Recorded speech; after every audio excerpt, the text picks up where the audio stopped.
नमस्कार दोस्तों, आप देख रहे हैं चक्रम टाइम न्यूज में अजय। आज हम आए हैं टी भूटिया जी के पास, जो कि पूर्व अध्यक्ष रहे, राज्य मंत्री रहे गोरखा कल्याण परिषद के।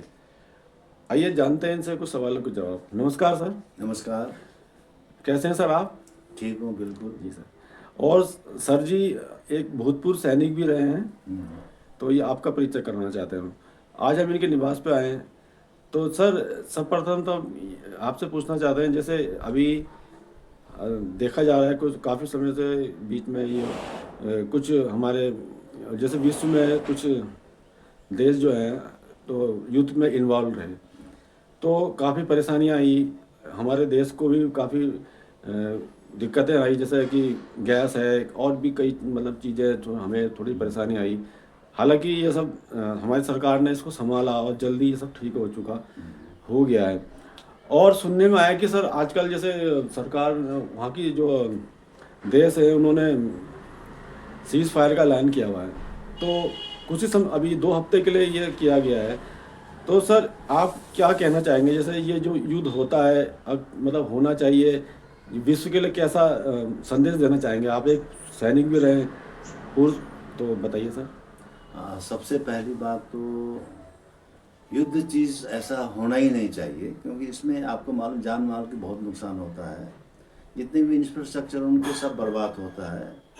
तो युद्ध लड़ना अच्छा नहीं है, युद्ध होना ही नहीं चाहिए।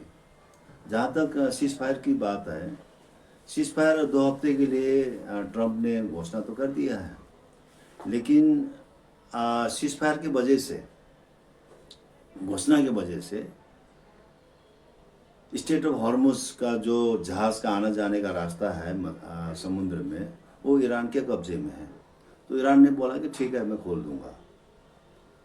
दूसरी बात, ये चीज़ फिर इजराइल के साथ, इजराइल और अमेरिका मिल कर के वो ईरान के साथ लड़ रहे, युद्ध कर रहे थे। लेकिन घोषणा होते ही इजराइल ने लेबनान पर बमबारी शुरू कर दी। जब बमबारी शुरू कर दी तो ईरान ने बोल दिया कि तो ये तो भी तो सीज फायर में, तो लेबनान भी तो शामिल है, क्यों हम तो सीज फायर नहीं मानने वाले हैं। उन्होंने बोला है अभी हॉर्मुज, स्टेट ऑफ हॉर्मुज खोलने के लिए उन्होंने बोला तो है, फिलहाल अभी पता नहीं है कि खोलेगा नहीं। ये शंका है इसमें ना। तो इसमें हो सकता है युद्ध तो होना नहीं चाहिए। अब आगे देखते हैं क्या होता है। 10 तारीख को पाकिस्तान में इनकी मीटिंग हो रही है, और मीटिंग में आएगा होगा नहीं होगा अभी पक्का चीज़ पता नहीं है ये चीज़। सर जिस प्रकार से अब हमारे प्रधानमंत्री जी ने ये कदम उठाया था, तो यहाँ पे कई मतलब जनता के हित के लिए कई कदम उठाए सरकार ने।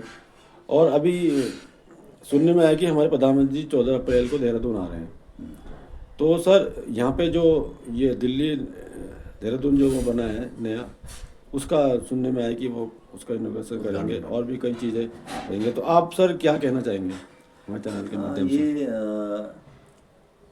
एक कहावत है ना हमारे बीजेपी में, मोदी है तो मुमकिन है, धामी है तो मुमकिन है। जी तो ये चीज़ जितने भी जो रोड का इंफ्रास्ट्रक्चर हो, कोई भी इंफ्रास्ट्रक्चर हो, जितना मोदी के टाइम पे भारतीय जनता पार्टी सरकार रहे हैं, हर एक, सिर्फ बीजेपी शासित वाले राज्य नहीं है, बीजेपी शासित वाले जो कांग्रेस वाले शासित होंगे वहाँ पर सब जगह उन्होंने ये काम करी है। रोड खोले हैं, इंफ्रास्ट्रक्चर लगाए हैं, कारखाने खोले हैं। तो सभी के लिए बराबर, सबके साथ सबका विकास, सबका विश्वास लेकर, तंत्र लेकर वो मोदी जी चल रहे हैं। तो इसी तंत्र के ऊपर हमारे उत्तराखंड में भी बहुत सारा ऐसा रोड चौड़ा, ये ऑल वेदर रोड बने, है ना। और बहुत सारा, ये आप हरिद्वार में जाइए, पहले क्या था वहाँ, कुछ नहीं था। अभी देखो आप, दुनिया भर का वो फ्लाईओवर बना, कोई जाम वगैरह समस्या नहीं है। दिल्ली से आपका एक रोड, जो एलिवेटेड रोड दिल्ली के लिए अक्षरधाम तक का रोड बन गया, उसी को उद्घाटन के लिए वो आ रहे हैं। तो ऐसा देश हित के लिए सोचने वाले, देश के जनता के लिए सोचने वाले, देश की गरीबी को उत्थान के लिए सोचने वाले ऐसा प्रधानमंत्री ना हमें आप पहले ना पहले था, न कभी मिलेगा। ये मोदी जी के टाइम से ही देश तरक्की करेंगे, देश विकास करेंगे। तो ये बहुत खुशखबरी है, हमारे उत्तराखंड एलिवेटेड रोड का उद्घाटन के लिए प्रधानमंत्री मोदी जी आ रहे हैं। सर आपका मानना क्या है कि ये जो हाल ही के कुछ सालों में देहरादून में जो मतलब विकास हुए जो भी मतलब यहाँ पे हुआ, तो आपको आपकी नज़र में क्या देहरादून आप आज की स्थिति में किस स्थिति में आता है? कई सुविधाएं जैसे चल रही है यहाँ पे, शासन प्रशासन किस तरह से चल रहा है मतलब? देखो सैलरी, देखो हमारा सरकार, दामी सरकार, कोई मंत्री हो अपने अपने विभाग में सैलरी मतलब अच्छी सैलरी देने के लिए प्रयास कर रहे हैं, कर भी रहे हैं। ऐसी बात नहीं है कि उनको टॉर्चर कर रहे हैं, लेकिन हर चीज़ पे, छोटे छोटे चीज़ पे आप डिमांड करते रहते हैं। तो ये चीज़ तो जब सरकार ने वादा कर रखा है सबका सबका साथ सबका विकास के तौर पर, उनको उनकी फैसिलिटी, कर्मचारी भी परिवार होता है ना, तो परिवार का मुखिया होता है चीफ मिनिस्टर, वो देख रहे हैं, ऐसी बात नहीं है।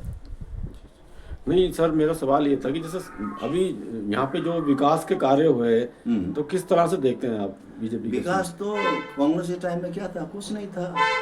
अभी रोड देखो, 6 लेन 4 लेन का रोड बन गया, फ्लाईओवर बन गई।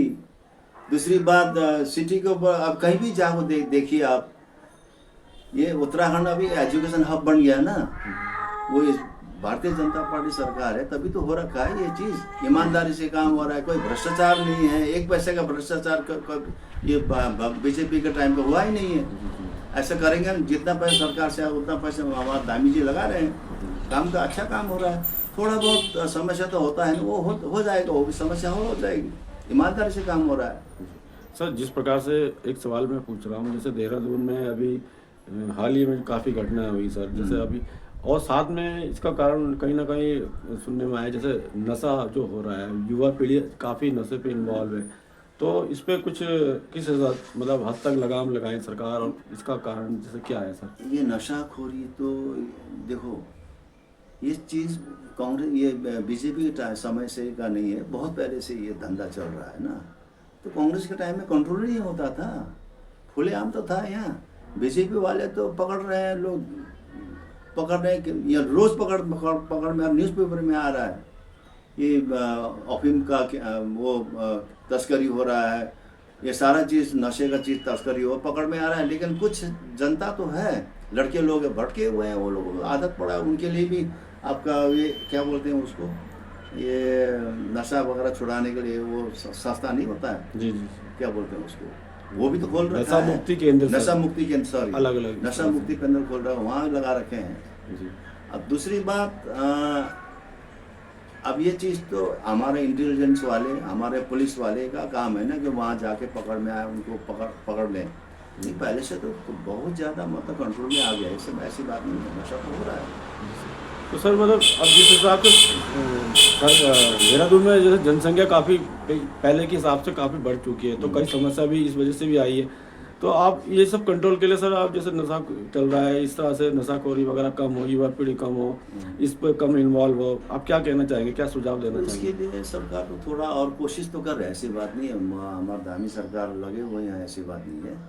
लेकिन कुछ डिपार्ट्स हैं, पुलिस वाले हैं या इंटेलिजेंस वाले हैं, इनको थोड़ा जा कर के काम करना चाहिए। दूसरी बात, पुलिस वाले को खुली छूट देना चाहिए, एकदम खुली छूट दे देना चाहिए, ठीक है ना। जो गलती करता है, चाहे नेता हो, चाहे बड़ा हो, छोटा हो, उसको पकड़ में आते हो, कानूनी कार्रवाई उसको हो जाना चाहिए। कर रहे हैं, ऐसी बात नहीं, नहीं कर रहे हैं, नहीं कर रहे हैं। तो मेरे विचार से ये है कि पुलिस वाले को थोड़ा खुला छूट दे दो आप उनको। ये दुनिया भर का ये रोड एक्सीडेंट हो रहा है कि गाड़ी बच्चों को कुचल के जा रहा है, पुलिस वाले को कल का न्यूज़ पेपर आ रखा है ये हरबटपुर साइड में, तो पुलिस वाले को चढ़ा दिया, 3 लड़के थे, वो नशा किया हुआ था, दारू पिया हुआ था वो। तो बाहर वाले लड़के जो ज़्यादातर क्या है, बाहर वाले लड़के यहाँ आते हैं, तो ये कॉलेज में, यूनिवर्सिटी में पढ़ने आते हैं, ये लोग करते हैं। हमारे उत्तराखंड के लोग, पहाड़ी लोग इतना नहीं करते हैं। तो इनको जब आते हैं तो इनका पूरा डिटेल्स लेके आप सरकार के पास रखना चाहिए, कंट्रोल में रखना चाहिए। सर अब जिस प्रकार से अब कुछ समय बाद ही जैसे हमारे विधानसभा चुनाव भी होने वाले हैं उत्तराखंड में, तो आपको क्या लगता है कि इस बार कांग्रेस आएगी, या मतलब, या फिर कोई नई पार्टी, या मतलब किस, या फिर बीजेपी दोबारा से? सवाल ही पैदा नहीं यार, बीजेपी के अलावा कोई आ ही नहीं सकता। काम बोलता है ना। जी धामी सरकार का जितने भी मंत्रिमंडल, विधायक है, 24 घंटा जनता के बीच लगा हुआ है, पैसे ईमानदारी से लग रहा है, कोई खा पी नहीं रहा, कमीशन खोरी नहीं हो रही है, ईमानदारी से काम हो रही है, तो जनता तो साथ देगा देगा। सर जैसे कांग्रेस तो बोल रही कांग्रेस है नहीं आने वाला। अरे वो तो हल्ला करते रहते हैं ऐसे, वो उनका तो एक जाति के ऊपर लेके चलते हैं वो लोग, ठीक है ना। हाँ, मतलब सब उनका ये मानना है कि परिवर्तन होगा इस बार सर, इस तरह से कुछ नहीं होगा, कहीं कुछ परिवर्तन होगा, चाहे जैसा भी हो, सरकार बनेगी, हमारा जी। धामी बनेंगे, मंत्री जी मुखिया बनेंगे। जी जी। अच्छा सर, जैसे अब हम ये कहना चाह रहे हैं, जैसे जैसे 14 तारीख को सर हमारा ये हिंदू का, जैसे सभी का, हमारे देश का बैसाखी का पर्व आ रहा है सर। तो बैसाखी के पर्व में सर हमारे चैनल के माध्यम से आप क्या जनता को संदेश देना चाहेंगे, किस तरह से भाईचारे का? बैसाखी पर्व ये सभी का पर्व होता है ना, वैसे खास तो उनका है, सरदारों का है ना, लेकिन सभी को हंसी खुशी से, सब खुशहाली से मनाते हैं यार बैसाखी। सभी हिंदू वाले चाहे मुसलमान भी मनाते हैं, ऐसी बात नहीं। सर मुसलमान उसमें जैसे हमारे कृषि से संबंधित भी होता है सर, जैसे कि नई फसल है, इस तरह से आपने सुना ही होगा सर। इस क्षेत्र में आपकी नज़र में यहाँ पे जो विधायक रहे, तो किस तरह से आप उनका बताएंगे, उनके कार्य किस तरह से रहे इस बार? हमारा मसूरी विधानसभा का विधायक मंत्री गणेश जोशी कैबिनेट मंत्री भी हैं, कृषि मंत्री भी है, सैनिक कल्याण मंत्री भी है। आप देखिए वो कभी आराम नहीं करता, कभी वहाँ सैनिक कल्याण मंत्री के नाते वहाँ जाते हैं कुमाऊँ में, कभी गढ़वाल में। यहाँ की बात तो 24 घंटा है, वो 24 घंटा लगा रहता है। यहाँ आ गया तो काम, कोई लैंडस्लाइड हो गया वहाँ, किसी का मकान चला गया, तुरंत सामान लेके, राशन पानी सब लेके वहाँ जाते हैं, पैसे वहाँ दे देते हैं। तो ऐसा काम करने वाला बंदा हर एक होना चाहिए, मंत्री गणेश जोशी जैसा होना चाहिए, ईमानदारी से काम हो रहा है। सर अभी अभी हाल फिलहाल में और राज्यों में भी चुनाव चल रहे हैं, जैसे असम में है, तो सुनने में आया वहाँ बीजेपी की सरकार है, और भी 100% आएगा असम में, जी सर पक्का आएगा। लेकिन मुसलमान भाई लोग भी है, ऐसी बात नहीं है, लेकिन योजना तो उसको भी तो दे रहा है। जी जी उसको प्रधानमंत्री आवास योजना भी दे रहा है, राशन पानी सब दे रहा है, उनको गैस फ्री दे रहा है, आयुष्मान योजना, सब सारा चीज़ उनको दे रहा है ना। लेकिन समझते हैं ना वो नेता लोग, भड़काते हैं। जी। मिलेगा, आएगा, बीजेपी सरकार बनेगी, 100% बनेगा। ठीक है सर। और उसके अलावा शायद हो सकता है केरल में भी कुछ उम्मीद है, जी तो हो शायद हो सकता है, वहाँ भी हो सकता है केरल में। सर ठीक है सर, हमारे चैनल के माध्यम से हम आपका बहुत बहुत धन्यवाद करते हैं। और सर अब जैसे हमारे प्रधानमंत्री जी आ ही रहे हैं 14 तारीख को, तो देखते हैं क्या आगे वो घोषणा करते हैं। तो आप फिर से, मैं आपको बहुत बहुत धन्यवाद देता हूँ, और आपसे सर विदा लेता हूँ। धन्यवाद सर। Thank you. हमारे साथ से टी डी भूटिया जी, हम आपसे विदा लेते हैं। चक्रम टाइम न्यूज़, धन्यवाद। Thank you sir.